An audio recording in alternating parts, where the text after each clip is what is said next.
আসসালামু আলাইকুম। শিক্ষা একাডেমিতে তোমাদের সবাইকে স্বাগতম। এই ভিডিওতে আমি তোমাদেরকে ষান্মাসিক সামষ্টিক মূল্যায়ন 2024-এর অষ্টম শ্রেণীর ডিজিটাল প্রযুক্তির নমুনা নির্দেশিকা তোমাদেরকে দেখিয়ে দিব। আর এই নমুনা নির্দেশিকার উত্তরগুলো কী হবে তাও তোমাদেরকে দেখিয়ে দিব। তোমরা এখানে এই নমুনা নির্দেশিকাতে দেখতে পাচ্ছ, এখানে তোমাদেরকে কাজ 1-এ বলা হচ্ছে, সুবর্ণা তার পরীক্ষার প্রস্তুতির জন্য কিছু বইয়ের পিডিএফ ডাউনলোড করে পড়ছিল। বিষয়টি তার সহপাঠী খেয়াল করে বলল, এই বইগুলোর কপিরাইট রয়েছে। কেউ অনৈতিকভাবে এই বইগুলোর পিডিএফ অনলাইনে আপলোড করেছে, তাই এইভাবে এই বইগুলো ব্যবহার করা উচিত নয়। এই কাজ 1 থেকে তোমাদেরকে 2টি প্রশ্ন করা হয়েছে। প্রথম প্রশ্নে বলা হচ্ছে, সুবর্ণার পিডিএফগুলো কিভাবে কপিরাইট আইন লঙ্ঘন করে। এরপরে খ নম্বর প্রশ্নে বলা হচ্ছে, সুবর্ণার বন্ধুর বক্তব্যের যৌক্তিকতা বিশ্লেষণ করো। তাহলে তোমাদেরকে এই কাজ 1 থেকে 2টি প্রশ্নের সমাধান করতে হবে। প্রথম প্রশ্ন হচ্ছে, সুবর্ণার পিডিএফগুলো কিভাবে কপিরাইট আইন লঙ্ঘন করে। এরপরে প্রশ্ন হচ্ছে, সুবর্ণার বন্ধুর বক্তব্যের যৌক্তিকতা বিশ্লেষণ করো। আমি তোমাদেরকে একটি নমুনা সমাধানের মাধ্যমে দেখিয়ে দিচ্ছি তোমরা কিভাবে এই প্রশ্নগুলো সমাধান করতে পারো। তোমরা এখানে দেখতে পাচ্ছ, আমি এখানে প্রশ্ন এবং প্রশ্নের উত্তরগুলোকে লিখে নিয়েছি। প্রথম প্রশ্নে বলা হয়েছিল, সুবর্ণার পিডিএফগুলো কিভাবে কপিরাইট আইন লঙ্ঘন করে। এর উত্তরে তোমরা লিখতে পারো, কপিরাইট হলো কোনো সৃজনশীল কাজের একচেটিয়া অধিকার। কপিরাইটধারী ব্যক্তি বা প্রতিষ্ঠানের অনুমতি ছাড়া কোনো কপিরাইটযুক্ত কাজের অনুলিপি তৈরি, বিতরণ বা ব্যবহার করা আইনত দণ্ডনীয়। সুবর্ণা যে বইগুলোর পিডিএফ ডাউনলোড করেছে সেগুলোর কপিরাইট রয়েছে। সেগুলোর পিডিএফ অনলাইনে আপলোড করা হয়েছে, কিন্তু এটি কপিরাইটধারীর অনুমতি ছাড়া করা হয়েছে। তাই সুবর্ণা যদি এই বইগুলো পড়ে তাহলে সে কপিরাইট আইন লঙ্ঘন করবে। এরপরে তোমাদেরকে খ নম্বর প্রশ্নে বলা হয়েছিল, সুবর্ণার বন্ধুর বক্তব্যের যৌক্তিকতা বিশ্লেষণ করো। এর উত্তরে তোমরা লিখতে পারো, কপিরাইট আইন লঙ্ঘন একটি অপরাধ, এর জন্য শাস্তির বিধান রয়েছে। কপিরাইট আইন লঙ্ঘন করলে কপিরাইটধারীর ক্ষতি হয়। কপিরাইটধারী ব্যক্তি বা প্রতিষ্ঠানের অর্থনৈতিক ক্ষতি হতে পারে। কপিরাইট আইন লঙ্ঘন করলে সৃজনশীলতার বিকাশ বাধাগ্রস্ত হয়। কপিরাইট আইনের সুরক্ষা ছাড়া সৃজনশীল ব্যক্তিরা তাদের কাজ প্রকাশ করতে ভয় পাবে। সুবর্ণার উচিত হবে কপিরাইটযুক্ত কাজ ব্যবহারের ক্ষেত্রে কপিরাইট আইন মেনে চলা। সে যদি এই বইগুলো পড়তে চায় তাহলে তাকে কপিরাইটদারের কাছ থেকে অনুমতি নিতে হবে। এছাড়া সে বইগুলোর বৈধ অনুলিপি ক্রয় করতে পারে। তাহলে তোমরা এখানে দেখতেই পাচ্ছ তোমাদের কাজ 1-এর প্রশ্নগুলোর সমাধান কিভাবে করতে পারো। এরপরে তোমাদেরকে কাজ 2-এ বলা হচ্ছে, ফ্যাক্ট চেকিং বলতে কি বোঝায়, এর প্রয়োজনীয়তা লেখো। তাহলে তোমাদেরকে এখানে কাজ 2-এ একটি প্রশ্ন করা হয়েছে। এখানে এই প্রশ্নে বলা হচ্ছে, ফ্যাক্ট চেকিং বলতে কি বোঝায়, এর প্রয়োজনীয়তা লেখো। তোমরা কিভাবে এই কাজ 2-এর প্রশ্নটির সমাধান করতে পারো আমি তোমাদেরকে তা একটি নমুনা সমাধানের মাধ্যমে দেখিয়ে দিচ্ছি। কাজ 2-এর প্রশ্নে তোমাদেরকে বলা হয়েছিল, ফ্যাক্ট চেকিং বলতে কি বোঝায়, এর প্রয়োজনীয়তা লেখো। এই প্রশ্নের উত্তরে তোমরা লিখতে পারো, ডিজিটাল প্ল্যাটফর্মে ছড়িয়ে পড়া ভুয়া তথ্য বাছাইয়ের মাধ্যম হলো ফ্যাক্ট চেকিং। এটি মূলত আসল ঘটনা বা সত্যতা যাচাইয়ের পাশাপাশি ব্যবহারকারীর ব্যক্তিগত তথ্য বিশ্লেষণে ভূমিকা রাখে।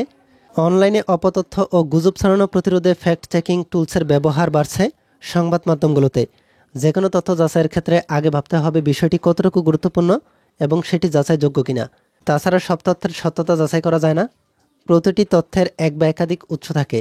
উৎস চিহ্নিত করতে পারলে তথ্য যাচাই, বিশ্লেষণ ও মূল্যায়ন সহজ হয়। বিশ্বজুড়ে বেশিরভাগ নিউজ আউটলেটে ফ্যাক্ট চেকিংয়ের প্রয়োজনীয়তা বেড়েছে, যেহেতু নতুন প্রযুক্তিগুলো নতুন মিডিয়া তৈরি করেছে যেগুলো বিভিন্ন ধরনের ভুল তথ্য ছড়িয়ে দেয়। তাই এসব তথ্য যাচাইয়ের প্রয়োজনীয়তা বৃদ্ধি পেয়েছে। ফেসবুক, ইউটিউব এমনকি বিভিন্ন গণমাধ্যমে প্রচারিত সংবাদের সত্যতা যাচাইয়ের জন্য ফ্যাক্ট চেকিংয়ের প্রয়োজন হয়। তাহলে তোমরা এখানে দেখতেই পাচ্ছ তোমরা কিভাবে কাজ 2-এর প্রশ্নটির সমাধান করতে পারো। এরপরে তোমাদেরকে কাজ 3-এ বলা হচ্ছে, প্রজেক্ট তৈরি। এই প্রজেক্ট তৈরিতে তোমাদেরকে বলা হচ্ছে, কয়েকজন শিক্ষার্থীরা মিলে একটি দল গঠন করে বাংলাদেশের প্রাকৃতিক সৌন্দর্য বর্ণনা করার জন্য একটি গঠনমূলক রচনা লেখার জন্য কিছু ছবি সংগ্রহ করো। ছবিগুলো অবশ্যই কপিরাইট মুক্ত থাকতে হবে অথবা সাধারণের ব্যবহারের অনুমোদনপ্রাপ্ত থাকতে হবে। তাহলে তোমরা এখানে এই কাজ 3-এ দেখতে পাচ্ছ তোমাদেরকে প্রজেক্ট তৈরি করতে হবে। আর এই প্রজেক্ট তৈরিতে বলা হচ্ছে, তোমরা কয়েকজন শিক্ষার্থীরা দল গঠন করে বাংলাদেশের প্রাকৃতিক সৌন্দর্য বর্ণনা করার জন্য গঠনমূলক রচনা লেখার জন্য কিছু ছবি সংগ্রহ করতে হবে। আর এই ছবিগুলো হতে হবে কপিরাইট মুক্ত অথবা সাধারণের ব্যবহারের অনুমোদনপ্রাপ্ত থাকতে হবে। তোমরা কিভাবে এই প্রজেক্টটি তৈরি করতে পারো আমি তোমাদেরকে তা একটি নমুনা সমাধানের মাধ্যমে দেখিয়ে দিচ্ছি। তোমরা দেখতে পাচ্ছ আমি এখানে একটি প্রজেক্ট তৈরি করে নিয়েছি। এই প্রজেক্ট তৈরিতে তোমাদেরকে প্রথমে যা করতে হবে, তোমাদেরকে প্রথমে গুগলে সাইন ইন করতে হবে। এরপর গুগলে প্রবেশ করার পর তোমাদেরকে এখানে এই গুগলের সার্চ বারে লিখতে হবে বাংলাদেশের প্রাকৃতিক সৌন্দর্য। তাহলে তোমরা দেখতে পাচ্ছ এখানে বাংলাদেশের প্রাকৃতিক সৌন্দর্য সম্পর্কিত বিভিন্ন কিছু চলে আসবে। এরপর পরবর্তী কাজে তোমাদেরকে ইমেজে ক্লিক করতে হবে। ইমেজে ক্লিক করার পর তোমরা এখানে দেখতে পাচ্ছ তোমাদেরকে এখানে ইমেজ দেখানো হচ্ছে। এরপর তোমাদেরকে এখানে এই উপর থেকে সার্চ টুলস নামে একটি অপশন আছে, এই সার্চ টুলসে ক্লিক করতে হবে। এরপরে এখানে তোমরা দেখতে পাচ্ছ এই সার্চ টুলসে ক্লিক করার পরে এখানে তোমাদেরকে 3টি অপশন দেখাবে। তোমরা এখানে দ্বিতীয় অপশনটিকে ক্লিক করে দিবে। দ্বিতীয় অপশনটি হচ্ছে ক্রিয়েটিভ কমন লাইসেন্স, যাতে আমরা এই ছবিগুলো ব্যবহারের অনুমতি পাই। এরপরে ধাপে তোমরা এখানে দেখতে পাচ্ছ তোমাদেরকে এখানে কপিরাইট মুক্ত কিছু ছবি দেখানো হচ্ছে। তোমাদের এখান থেকে যে ছবিটি পছন্দ বাংলাদেশের প্রাকৃতিক সৌন্দর্য সম্পর্কিত এই ছবিটিকে ক্লিক করে নিবে। তোমরা এখানে দেখতে পাচ্ছ আমি এখানে এই প্রথম ছবিটিকে ক্লিক করাতে এই ছবিটি এখানে তোমাদেরকে সামনে দেখাচ্ছে। এই ছবিটিকে ডাউনলোড করার জন্য তোমাদেরকে এখানে এই ছবির মধ্যে ক্লিক করতে হবে। ছবিতে ক্লিক করার পরে তোমাদেরকে এখানে এরকম একটি অপশন দেখাবে। এই অপশনটি হচ্ছে ডাউনলোড ইমেজ। ডাউনলোড ইমেজে ক্লিক করলে তোমরা এই ছবিটিকে ডাউনলোড করতে পারবে। এভাবেই তোমরা এই ছবিগুলো নিয়ে তোমাদের এখানে এই প্রজেক্ট তৈরির কাজটিতে বাংলাদেশের প্রাকৃতিক সৌন্দর্য বর্ণনা করার জন্য রচনা লেখার ছবিগুলোকে সংগ্রহ করতে পারো। এরপরে তোমাদেরকে কাজ 4-এ বলা হচ্ছে পোস্টার তৈরি করো। তাহলে তোমাদেরকে এই কাজ 4-এ পোস্টার তৈরি করতে হবে। এখানে এই পোস্টার তৈরিতে বলা হচ্ছে সোশ্যাল মিডিয়া প্রোফাইল হ্যাকিং সম্পর্কে কি কি ভ্রান্ত ধারণা আছে এবং সোশ্যাল মিডিয়া প্রোফাইল হ্যাকিংয়ের প্রতিরোধের উপায় কি কি। তাহলে তোমরা এখানে দেখতেই পাচ্ছ তোমাদেরকে এই কাজ 4-এ পোস্টার তৈরি করতে হবে। আর এই পোস্টার তৈরিতে সোশ্যাল মিডিয়া প্রোফাইল হ্যাকিং সম্পর্কে কি কি ভ্রান্ত ধারণা আছে এবং সোশ্যাল মিডিয়া প্রোফাইল হ্যাকিং প্রতিরোধে কি কি উপায় আছে তা দিয়ে তোমাদেরকে পোস্টার তৈরি করতে হবে। তোমরা কিভাবে এই কাজ 4-এর জন্য একটি পোস্টার তৈরি করতে পারো আমি তোমাদেরকে তা দেখিয়ে দিচ্ছি। তোমাদেরকে কাজ 4-এ বলা হয়েছিল পোস্টার তৈরি করো। পোস্টার তৈরি করার জন্য আমি এখানে একটি পোস্টার তৈরি করে নিয়েছি। তোমরা এখানে দেখতে পাচ্ছ আমি এই পোস্টারটিতে এখানে উপরে লিখেছি সোশ্যাল মিডিয়া প্রোফাইল হ্যাকিং প্রতিরোধের উপায়।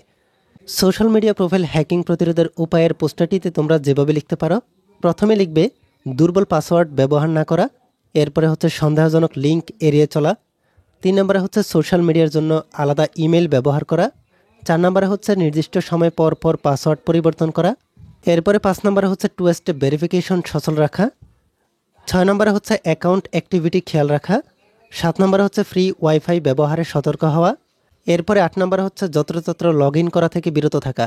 তাহলে তোমরা এখানে দেখতেই পাচ্ছ তোমরা কিভাবে এই কাজ 4-এর জন্য পোস্টার তৈরি করতে পারো। আর এই পোস্টারটিকে তৈরি করার পরে সোশ্যাল মিডিয়া প্রোফাইল হ্যাকিংয়ের প্রতিরোধের উপায়গুলোকে কিভাবে লিখে রাখতে পারো। তোমরা এই ষান্মাসিক সামষ্টিক মূল্যায়নটিকে দেখে তোমাদের নিজেদের মতো করে প্রস্তুতি নিয়ে নিবে। এছাড়া তোমাদের বইয়ের ছকপূরণ সহ বিভিন্ন প্রশ্নের সমাধান আমাদের চ্যানেলে আপলোড করা আছে, সেখান থেকে তোমরা প্রশ্নের সমাধান এবং ছকপূরণগুলোকে ভালোভাবে দেখে নিতে পারো। এই ভিডিওতে এই পর্যন্তই। পরবর্তী ভিডিওগুলো পাওয়ার জন্য আমাদের এই চ্যানেলটিকে এখনই সাবস্ক্রাইব করে রাখো।